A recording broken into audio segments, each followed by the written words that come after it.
Good morning and welcome back to the channel to a new blog. আমি মো ব্লগে তোমাদের অনেক অনেক স্বাগত আর ভালোবাসা জানিয়ে ব্লগটা এখন শুরু করছি। ঘড়িতে বাজে 10:30।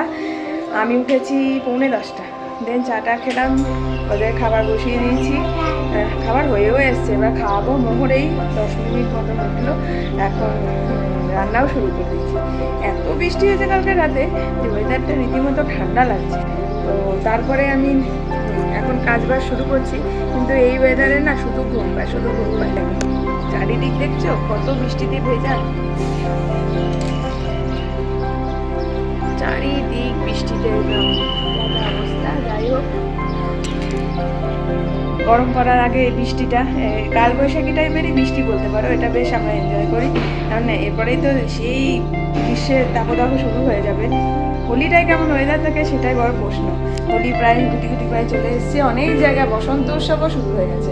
পিছনে দেখছে যেটা, ওটা হলো আমার ঠাকুরের জায়গায়, জানোই তোমরা। এখন মোহর গুলগুল করে ঘুরে আসছি। যাবে না ওদিকে, ডিস্টার্ব করবে না ঠাকুরকে, বকা দেবে কিন্তু। চলে এসো, এই ঘর থেকে চলে এসো। বাবা আমি চলে যাচ্ছি, তুমি থাকো তবে। আবার তুই পেন্সিল পেয়েছিস, ব্রাশ ফেলে দিয়েছিস।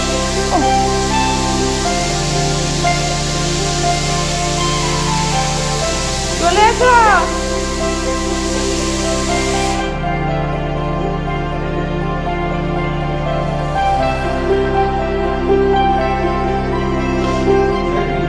এই যে এখানে ঘুমাচ্ছে মামা, আর এখানে আমি করছি হলো এদিকে সেদ্ধ ভাত, একদিকে ডিম সেদ্ধ করা হয়ে গেছে, আর এখানে উচ্ছে আলু ভাজা করছি। উচ্ছে আলু পেঁয়াজ দিয়ে ভাজলাম। আর এদিকে রান্নাতে এমন চাপ নেই, লাউ করবো, ডাল আছে, ডিমও আছে। আর যদি বলে আজকে ডিম খাবো না, অল্প করে চিকেন করে দেবো, ডিমটা কালকে খাবে।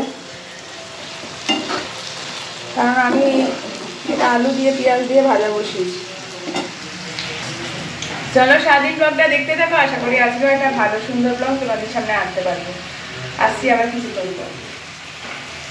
টিফিন খাওয়া হয়ে গেছে, এখন বেরিয়ে পড়ছি, একটু মুদিখানা দোকানে যাবে। ওর বাবাকে বলেছি, কালকে অর্ধেক এনেছে, বৃষ্টি পড়ছিল বলে অর্ধেকটা আনতে ভুলে গেছে, মানে আনেনি আর কি। তো লাগবে, যেমন সর্ষের তেল ফুরিয়ে গেছে, আর এইদিকে লাগবে ঠাকুরের যে সলতে, তারপরে ঠাকুরেরও একটা তেল লাগবে, বাতাসা, এরকম আর কি ঘরের প্রয়োজনীয় জিনিস আনতে এখন বেরিয়ে পড়লাম। ওই কাকুর দোকান যাচ্ছি যেখান থেকে আমরা নিই। চুলটা টেনে আটকালাম, সব সময় খুলে দেয় না, খুব অস্বস্তি হয়। অনেকদিন পরে এই কুর্তিটা কালকে গোছাতে গিয়ে পেয়েছি, তাই এই কুর্তিটাই পরে বেরিয়েছি। মুচকে ভিতরে ঢোকানো ছিল। এই যে রাস্তা কেমন বৃষ্টি ভেজা, তবে রাস্তাগুলো পরিষ্কার হয়। বৃষ্টি পড়লে না রাস্তাগুলো ধুয়ে যায়, ফ্রেশ লাগে।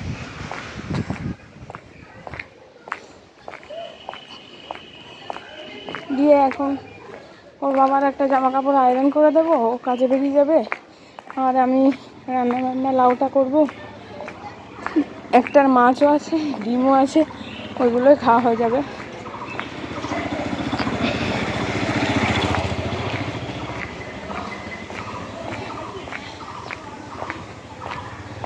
কত কলকে ফুল ফুটেছে ওইখানে।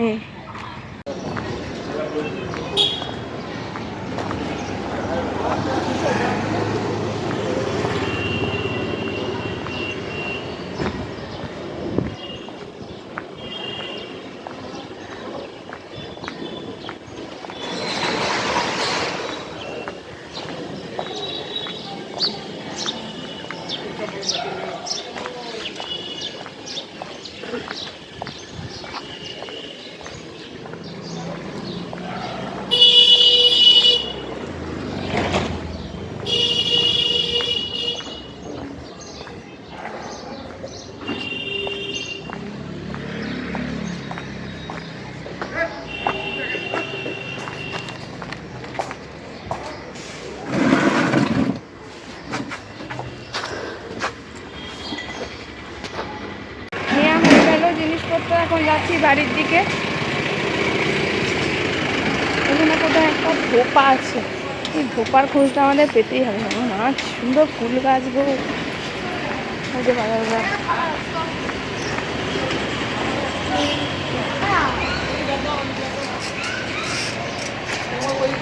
আর চ ওইখানে আবার শিখছি শিখছি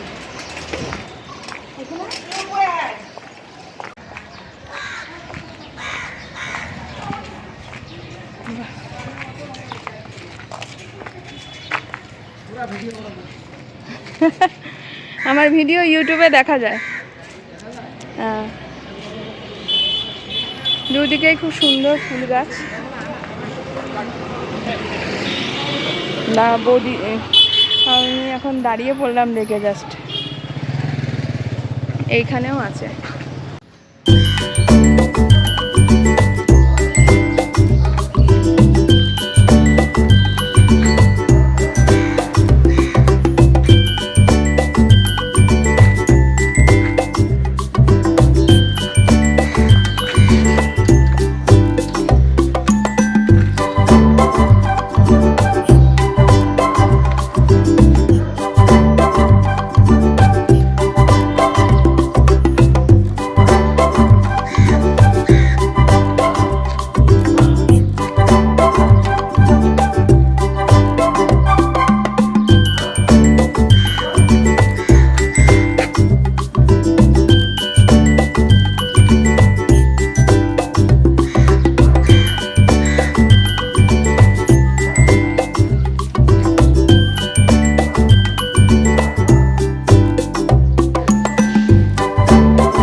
স্নান টান হয়ে গেছে, চুল আঁচড়ে নিয়েছি, ঠাকুরের জায়গাটা পরিষ্কার করে নিয়েছি।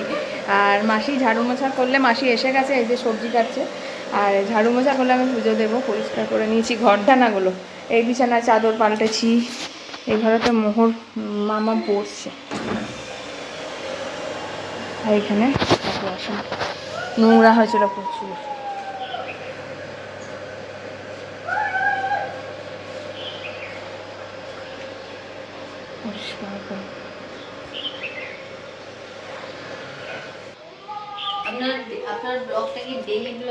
হ্যাঁ, রোজ ডেলি ব্লগ দিই। মানে আমি দিই ডেলি ব্লগ, যে যে থিমটার উপর করে, কেউ ট্রাভেল ব্লগ দেয়, আমি রোজই দিই। আমার বিয়ের পুরোটা, ভাইয়ের যে বিয়েরটা, বা আমি রোজ কি করছি সব আছে। ও স্কুলে যাচ্ছিল যখন, পরীক্ষা, রেজাল্ট সব আছে। না বসুন মিস। মাসি আজকে কি কাটছে? মাসি কাটছে হলো লাউয়ের চোকলা ভাজা, টমেটো কাটবে, গাজর বিনস বাচ্চাদের। হ্যাঁ, সব সব। কেন অতগুলো কমে যাবে? লাউয়ের থেকে খোসা আমি বেশি ভালো খাই। হ্যাঁ, আমার এটাই বেশি টেস্ট লাগে। রসুন ছুলবে, রসুন ফোড়ন দিয়ে, কালো জিরে ফোড়ন দিয়ে খেতে হয় এটা, ধনেপাতা ছিটিয়ে। আর এখানে গরম জল হচ্ছে, ওর বাবা চান করবে। আর এখানে গোটা আলু কাটবে, একটু আলু ভাজা গোটা আলু অল্প কাটবে, মাসি আছে দুটো গোটা আলু বড় কাটবে, তাহলেই হয়ে যাবে। আর কি কাটবে? আর শশাটা আছে ওখানে, ফেলে দেবে ওই শশাটা তাহলে। এবার এখানে উচ্ছে আলু ভাজা, এখানে আলু পেঁয়াজ ভাজা, এটাই চিকেন করেছি। আর এখানে ডাল। ডিমটা কালকে খাওয়াবে, দুদিন পর পর টানা ডিম খাওয়া যাবে, ওই জন্যে। উনি চান করতে যাবেন, আমি বললাম গরম জল হতে হতে খেয়ে নেয়। দুটোটা কি অবস্থা হয়েছে, চোখ মুখ বাজে লাগছে দেখাচ্ছে। এমনি ঘুমাচ্ছে 4:30। স্যালাড রেখেছিলাম,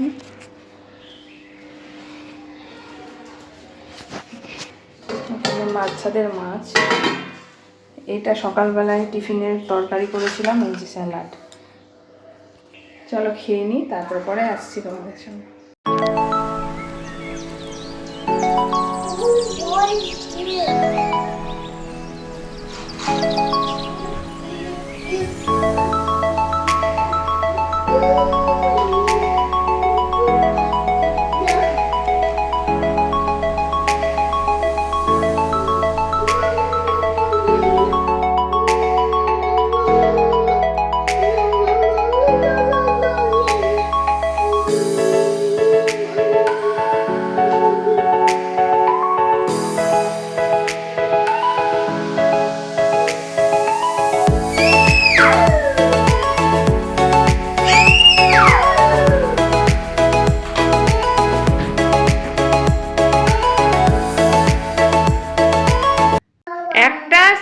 দিদি পড়েছে, সেটা তুই পরে বসে আছিস। হ্যাঁ, এটা কোনো মানে হয়? এই স্কার্টটা তোর হচ্ছে হচ্ছে তোর এটা বড় হয়েছে। বড় হয়েছে, তবুও এই স্কার্টটাই পরছে। ও শেষকালে প্যান্ট পরলো, একটা স্কার্ট পরিয়েছিলাম। এই সমস্ত ঘাগরা বড় স্কার্ট এগুলো কি পরা হবে না? চোখ বন্ধ করলে আমি দেখতে পাচ্ছি না? বন্ধ করলে দেখতে পাচ্ছি না? আমি দেখতে পাচ্ছি তো তোমাকে, আমি দেখতে পাচ্ছি তো, আমি দেখতে পাচ্ছি তো, পুরো স্পষ্ট দেখতে পাচ্ছি। কি অবস্থা, শিল্পী তার পিছনে শিল্পকলা। না না, তুমি লিখে নাও, বাংলাটা লিখতে দিয়েছি। আজকে বকা খেয়েছো না, মিস রাগ করছিল তো। লিখে নাও, লিখে নাও। এবার স্কুল খুলবে, কি হবে আমি জানি না কিছু, তুমি লার্ন করো আবার দিয়ে লেখো। তুমি জানো? আমি জানি, কিন্তু আমাকে বলতে না করেছে। মিস এখান থেকে দেখতে পায় সব, লাঠি নিয়ে বাবা বকবে। এই স্কার্টটা তোমার নয় তো, তবে তুই কেন পরেছিস এই স্কার্টটা? এটা দিদি তো সাইজ হয় নাই, এটা রং সাইজ হয়েছে।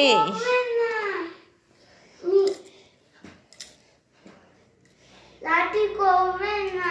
লাঠি করবে, সব মিস আর টিচারদের হাতে লাঠি আছে, পড়া না পারলে দেবে ডাং। না, তোমার পড়াশোনা কই, বইটা কই? তুমি বইটা ছিঁড়ে খেয়ে ফেলেছো। এটা কি অবস্থা বইয়ের? এটা নওয়া পড়ো, চলো।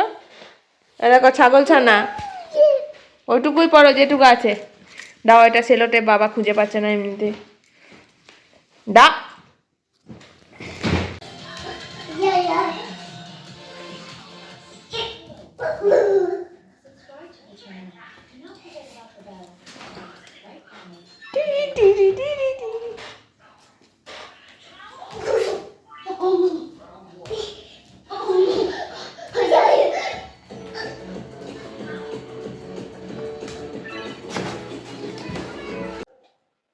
তো আজকে আমি এই সন্ধেবেলায় বসেছি তোমাদের সামনে একটা কবিতা পাঠ করে শোনানোর জন্য। আজকে আন্তর্জাতিক কবিতা দিবস। তো আমার যে কাকিমা শাশুড়ি হন, উনি নিজেই কবিতা লেখেন এবং ওনার নিজস্ব অনেক বই বেরিয়েছে, কবিতার বই। তো আমি ভাবলাম সেখান থেকেই একটা কবিতা না হয় বলি। তো কাকিমাকে জিজ্ঞেস করলাম যে আজকে কি একটা তুমি কবিতা দেবে যেটা আমি পাঠ করতে পারি। বললো হ্যাঁ, আমি আজকেই একটা লিখেছি। তো ওনারই লেখা, তো আমি সামান্য চেষ্টা করতে পারি। আমি সেভাবে কবিতা বলতে পারি না, বা আমি শিখিও নি। তো ওর জন্যেই তোমাদের সামনে ক্ষমা চেয়ে নিচ্ছি। ভুল ত্রুটি যাই হোক, না বলতে পারাটা মানিয়ে নিও তোমরা। তো কবি কেয়া ঘোষের লেখা কেঁদেছো কখনো। বাঁধ ভাঙা হাসির ফোয়ারায় মেতে থাকো, সঙ্গী সাথীহীন হয়ে হাঁটনি কখনো। নিঃসঙ্গতার কালো অশুভ ছায়া ভর তো করেনি তোমাকে। ভালো আছি এই মোহময় শব্দ আবেশে আচ্ছন্ন করে রেখেছে সবসময়। তাই বোধহয় দেখনি কোনো শিল্পী শিল্পকর্ম কিভাবে ধ্বংস হয়ে যায়। সর্বশক্তি দিয়ে যুদ্ধ করেও হেরে যায় কোনো সৈনিক। বিষণ্ণ সকাল সূর্যের আলোকে চাপা দিয়ে দেয় মেঘেদের আড়ালে। বাবুই পাখি একটু একটু করে তার শিল্পকর্মকে রূপ দেয়। পড়াশোনা জানে না বলেই বড় বোকা সে। কাকের ছানাদের নিজের ভেবে লালন পালন করে, প্রকৃতির করল গ্রাস ঝড়ের তাণ্ডব নৃত্য বাবুই পাখির বাসাকে আছড়ে মাটিতে ফেলে দেয়। কখনো দেখেছো বাবুই পাখির শিল্পকলার করুণ পরিণতি? কেঁদেছো কখনো? মৃত্যুর মিছিল তোমাকে কখনো উদাসী করেনি, তাই না? স্বজন পোষণ নিয়ে দিব্যি মেতে থাকো। ভাবতেই পারো না তোমার আপনজনেরাও মিলে মিশে একদিন এক হবে ওই মৃত্যু মিছিলে। কেঁদেছ কখনো? মিছিলের একবারে পিছনে দাঁড়ানো উলঙ্গ শিশুটির চোখ বেয়ে ঝরে পড়া অবিরাম জলধারা দেখে।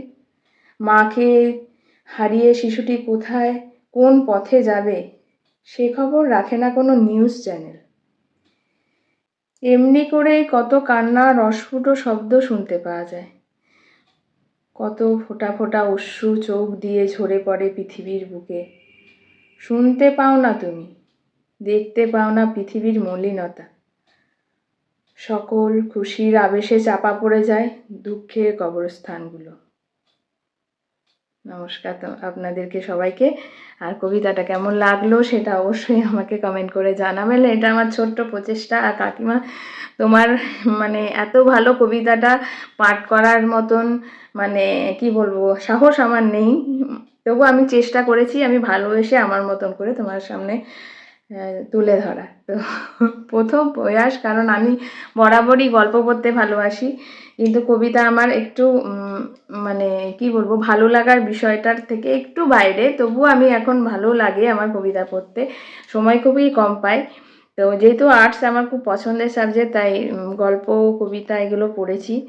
আবেগ, এগুলো অনেকটা আবেগের ব্যাপার যেগুলো আমার ভালো লাগে। তো অবশ্যই তোমরা আমাকে কমেন্ট করে জানিও কেমন লাগলো। চলো আজকের মতো tata, take care, good night, সবাই খুব ভালো থেকো, সুস্থ থেকো। আসছি কালকে আবার একটা নতুন সুন্দর ব্লগ নিয়ে। নমস্কার।